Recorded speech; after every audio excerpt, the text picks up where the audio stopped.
నేను ఒకటే అడుగుతున్నా, మరి కాంగ్రెస్ పార్టీని, ఇప్పుడు ముఖ్యమంత్రి అనేటోడు కాంగ్రెస్ పార్టీకా లేకపోతే తెలంగాణకు ఒక ముఖ్యమంత్రి, లేదంటే కాంగ్రెస్ పార్టీకి ఒక ముఖ్యమంత్రి, ఇద్దరు ముఖ్యమంత్రులు అయితే ఉండరు అనుకుంటా నేను. మరి మేము జనరల్గా పోయినాము, మాకు కాన్స్టిట్యున్సీకి సంబంధించి నేను మొన్నటి వరకు 10 ఏళ్ళు ఎంపీగా పనిచేసిన, మాకు మొత్తం జిల్లాలో ఎక్కడెక్కడ ఏం సమస్యలు ఉన్నాయి ఆ సమస్యల మీద నలుగురం కలిసి పోయినాము. మాకు కూడా తెలుసు ఏ కాన్స్టిట్యున్సీలో ఏ ఇబ్బందులు ఉంటాయి. పోయి మరి మా కాన్స్టిట్యున్సీలో ఈ ఇబ్బందులు ఉన్నాయి. నాకు మొన్న దుబ్బాక ఎమ్మెల్యే నిలబడ్డా, మరి దుబ్బాకలో నాకు ఒకటి మరి రెవెన్యూ డివిజన్ కావాలి, కొన్ని రోడ్లకు డబ్బులు కావాలి, ఇవన్నీ ఇవ్వాలని చెప్పి మరి నేను గౌరవ ముఖ్యమంత్రి గారిని రేవంత్ రెడ్డి గారిని కలిస్తే దాన్ని పెద్ద రాజకీయం చేసి పార్టీలకు వెళ్ళి పోతున్నారు. ఏమో అవుతుంది, ఎందుకు పోతామా మేము పార్టీ, కాంగ్రెస్ పార్టీ అంటే అది ఎండికేల పార్టీ, గిల్లకెళ్ళి మేము గల్లకి ఎందుకు పోతాం. ఉద్యమంలో ఉన్నప్పటి నుంచి డే 1 నుంచి 2001 నుంచి మేము పోరాటం చేసి తెలంగాణ తెచ్చుకున్నాము. మా మెదక్ జిల్లా అంటే ఉద్యమాల గడ్డ, గిల్లకెళ్ళి మేము గల్లకెందుకు పోయి కాంగ్రెస్ పార్టీలో పోతామా. ఇప్పుడు సమస్యల మీద పోవాలి కదా, మాకు ప్రజలు గెలిపించిర్రు, మన 54,000 మేడతో గెలిపించిర్రు, వారికి ఎన్నో సమస్యలు ఉన్నాయి.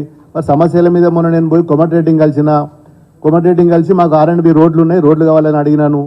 మరి అదేవిధంగా ఉత్తమ్ కుమార్ రెడ్డిని కలిసినాను. మల్లన్న సాగర్ వాటర్ ఉన్నది, మా కాలువలకు నీళ్ళు వస్తలేవు, రైతులు బాధపడుతున్నారు, మరి మాకు నీళ్ళు ఇవ్వాలి. ఇంతకుముందు మా రైతులు ఒక ఫోన్ కాల్ కొడితే మరి అప్పటి ఉన్న ఇరిగేషన్ మంత్రి గారు మెసేజ్ పంపిస్తే తెల్లార వరకల్లా కాలువలలో నీళ్లు ఉంటుండే. ఇలా 15 రోజులు అవుతుంది నేను ఇలా ఉత్తమ్ కుమార్ రెడ్డిని కలిసి, ఈ రోజు వరకు కూడా మరి నీళ్ళు వేయలేకపోతుండే. ఈ రోజు వచ్చి మరి కొండా సురేఖ గారు వచ్చి ఇలా మా దగ్గర దుబ్బాకల ప్రోగ్రామ్ చేస్తున్నది. దానికి ప్రోగ్రామ్కు మాకు ఎవరు చెప్పాలి, అధికారులు చెప్పాలి. ఇవాళ ఎవరు వాళ్ళ కాంగ్రెస్ పార్టీ ఇన్ఛార్జులు ఇలా వాట్సాప్లలో పెట్టి మా మంత్రి గారు వస్తున్నారని చెప్పి వాళ్ళు ఇలా కింద ఎవరి పేర్లు ఉన్నాయి, పూజల హరికృష్ణ, మన సిద్దిపేట నుంచి ఓడిపోయిన ఎమ్మెల్యే పేరు పెట్టి దీన్ని రిలీజ్ చేస్తారు. ఇంకోటి చెరుకు శ్రీనివాస్ రెడ్డి, మన దుబ్బాక ఎలక్షన్లో నా మీద డిపాజిట్ కోల్పోయిన ఎమ్మెల్యే వచ్చి ఆయన ఇలా ప్రోటోకాల్ మెయింటైన్ చేస్తున్నాడు, ఇలా ఆయన ప్రోగ్రామ్ కండక్ట్ చేస్తున్నాడు. ఇక పోతే మరి అధ్యక్షుడు మరి ఏదైనా ప్రోగ్రామ్ చేస్తే ఎమ్మెల్యే గారు సభాధ్యక్షులు ఉంటారు. ఇలా మా పేరేమున్నది, ఇక్కడ కొండ సురేఖ, తర్వాత 4 మంత్రులు, కింద 4వ ప్లేసుల్లో 5వ ప్లేసుల్లో ఎమ్మెల్యే పేరు ఉన్నది. దీనికోసం మేము అడగడానికి పోతే ఇదో పెద్ద రాజకీయము, కాంగ్రెస్లో ఏదో మేము కలుస్తున్నాము, మా పార్టీకి ఏమో లేనట్టు, వాళ్ళది ఏదో పెద్ద దేశంలోనే పెద్ద పార్టీ పెద్ద ఉరగ పెడుతుండ్రు, ఆ కాంగ్రెస్ పార్టీలో పోయి మేము గెలుస్తున్నాం అని చెప్పి ఇలా రకరకాల జిమ్మిక్కులు చేసి టీవీలల్లో, పేపర్లల్లో, సోషల్ మీడియాలల్లో ఇదో పెద్ద డ్రామా. మరి మాకు ఏం అవసరము, మేము ఎందుకు పోతాము? మరి ముఖ్యమంత్రి అన్నప్పుడు మేము అందరి దగ్గర పోతాము, అందరు మంత్రుల దగ్గర పోయినాము. నేను 2 సార్లు ఎంపీ ఉన్న ప్రధానమంత్రిని కలిసిన, మంత్రులను కలిసినాము, రాష్ట్రానికి రావాల్సిన రైల్వే మంత్రులను కలిసినాము, హైవే గురించి నేషనల్ హైవే మంత్రి నితిన్ గడ్కరీని కలిసినాము, మరి సివిల్ సప్లై ఫుడ్ కార్పొరేషన్ మంత్రులను కలిసినాము.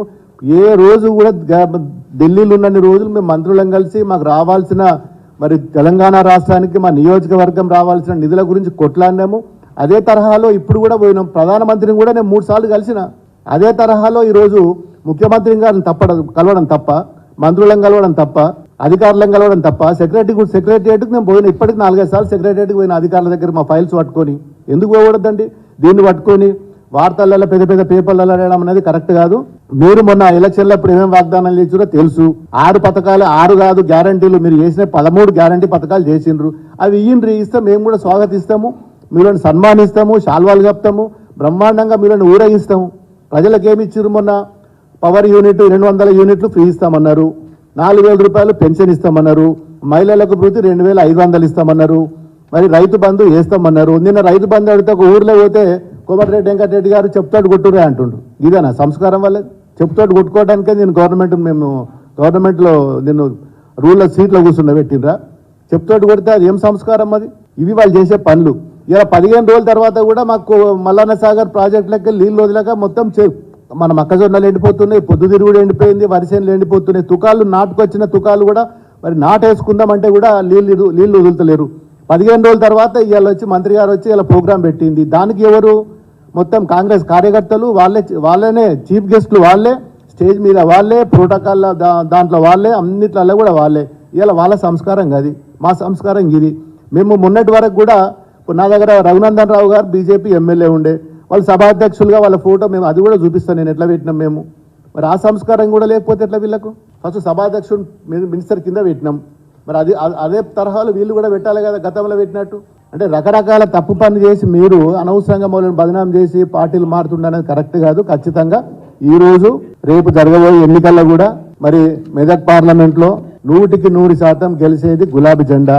మా ఎంపీగా మేము మా గౌరవ కేసీఆర్ గారు ఎవరైతే అభ్యర్థిని మరి అవకాశం ఇస్తాడో మరి దానికి 100% రేపు జరగబోయే ఎన్నికల్లో కూడా మీరు చేసిన వాగ్దానాలు, మీరు చేయబోయే వాగ్దానాలు ఏమున్నాయో అవన్నీ కూడా ఎండగడతాం. అవసరం అనుకుంటే మరి రోడ్డు మీదకి వస్తాం. మాకు ఏదైనా కొత్త ఏం కాదు. ధర్నాలు చేసైనా ఏదైనా ఇలా ప్రజలకు ఏదైతే మాట ఇచ్చిండ్రో మీరు ఆ మాట నిలబెట్టే వరకు కూడా మేము పోరాటం చేస్తాం. వచ్చే ఎన్నికల్లో కూడా ఖచ్చితంగా మెదక్ గడ్డ మీద ఎగిరేది గులాబీ జెండా.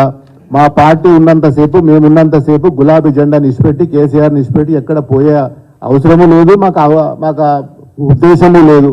మేము ఇప్పుడు కాదు, మళ్ళీ ముఖ్యమంత్రి గారిని నిన్న కలుసుడు కాదు, ఇంకా 100 సార్లు కూడా కలుస్తాం. సమస్యల మీద మా ప్రజల కోసం అందరు మంత్రులను కలుస్తాం, ముఖ్యమంత్రి గారిని కలుస్తాం. మరి ఇంకా 5 సంవత్సరాలు మ్యాండేట్ ఇచ్చిండ్రు. మరి ప్రతి నెలకు ఒకసారైనా కలుస్తాం, 2 నెలలకు ఒకసారైనా కలుస్తాం. ఏ అవసరం ఉన్నా కానీ ముఖ్యమంత్రులను, మంత్రులను, చీఫ్ సెక్రటరీలను అందరినీ కలుస్తాం. అవకాశం వాళ్ళు వాగ్దానాలు ఇచ్చినా తీయకపోతే కూడా దాని మీద కూడా అన్ని విధాల పోరాటం చేస్తాం. ప్రజల కోసం పోరాటం చేసిన పార్టీ ఇలా బీఆర్ఎస్ పార్టీ. మరి మా మీద అనవసరమైన దుష్ప్రచారాలు చేస్తే మాత్రం ఊరుకునేది లేదు. ఖచ్చితంగా ఎండగడతాం. మీరు చేసిన మొన్న ఎలక్షన్లో ఇచ్చిన వాగ్దానాలు ఏదైతుందో అవి పూర్తి చేసే వరకు కూడా మా పోరాటం ఆగది.